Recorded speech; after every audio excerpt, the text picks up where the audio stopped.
প্রত্যেক মানুষের জীবনেই একটা স্বপ্ন থাকে তার নিজের একটা বাড়ি হবে। এরা যতদিন বাবা মার কাছে থাকে ততদিন সেই বাড়িটাই তার নিজের বাড়ি হয়, আর বিয়ে হয়ে গেলে স্বামীর নিজস্ব বাড়ি থাকলে তবেই পরের বাড়ির মেয়েটা এসে বলতে পারে আমারও এটা বাড়ি। কিন্তু যে বাড়িটায় নিজে এতদিন মানুষ হলো বড় হলো সেই বাড়িটায় যখন তার নিজেরই অধিকার থাকে না, তখন পরের বাড়ির মেয়েটা যখন বউ হয়ে আসে সেই বাড়িতে, তখন সেই বা কী করে বলবে বলো তো এটা আমার।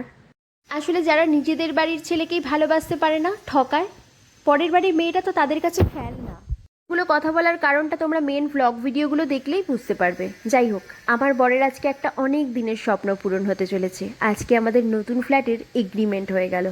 আমি যতটাই প্রকাশ্য ও ততটাই চাপা, তাই ওর মনের ভাবটা কতদূর জানি না, বুঝতে পারছো ভিডিওতে। আজকে ওর জীবনে ভীষণ একটা আনন্দের দিন। অনেক কষ্ট অনেক আঘাতের পর আজকে ওর এই দিন। আমার জীবনের সমস্ত আনন্দই আমার মা বাবা স্বামী সন্তানকে ঘিরেই। আজ ওর আনন্দেই আমার আনন্দ, ওর খুশিতেই আমার খুশি।